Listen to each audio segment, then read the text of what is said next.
Okay, this is engine strip number 1 for today, and it's the 5TA. So this was just supposed to, I think, be a quick rebuild, new gaskets, maybe rings, shells, shovel it back together again. That's not quite what I found when I've opened it up. Where do we start? First off, start at the top end and pulled the head off. So it's the later style Tiger 100 head, but it's cracked on both of the exhaust ports to the stud hole. So that will have to be sleeved to sort of cure that. So continued stripping it down and pulled the block off. Now when the block came off, found we had seized pistons, it's well picked up, the bore's well scored, so it would be a rebore case. Now during the time I was pulling all the top end off, push rod tubes, as you can see, they need to be replaced, and the push rods, we've got a mixed batch of 2 alloys and 2 steels. Now that would be a correct Triumph one, it's a nice lightweight tubular one. This one, I don't know what it's made of, but it's homemade. It's like hexagon bar or something they've made it up out of. Now that was fine, continued into the motor and got the camshafts, or pulling the cams off. One of them, the inlet, the exhaust cam, it's got strip threads on it. There was a damage around the actual wheel itself that took a bit of getting off, but it's came off with the puller. And the idler gear, it's needing a new spindle and bush as well. As you can see, it sticks there instead of being able to rotate and slide straight through. So pulled the crankshaft, and there was nothing securing the bush. The bush had actually spun and shut off the oil supply.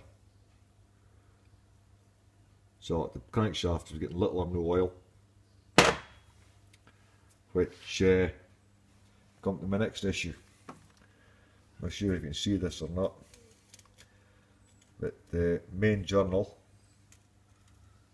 is well worn. Got 14 thou between the polished parts you see there and the unpolished parts.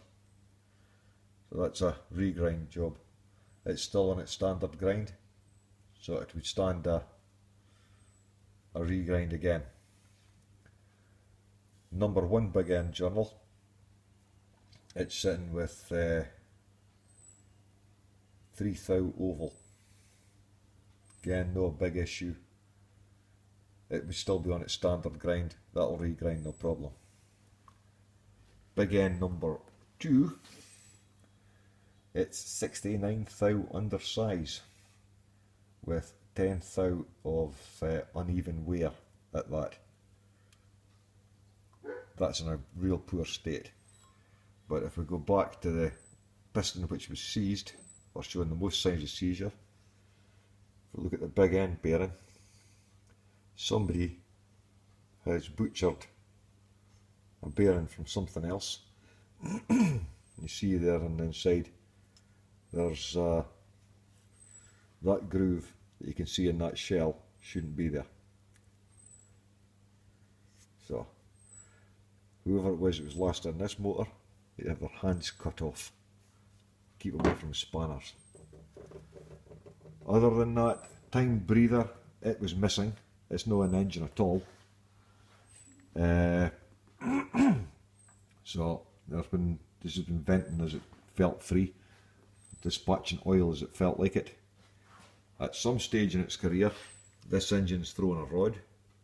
The entirety of the front of the engine has been built up with weld. You can see it in there. No, just a big issue, I'm not going to worry too much about that. Other slight issues was a cracked hole here. Every hole in this diamond cover stripped.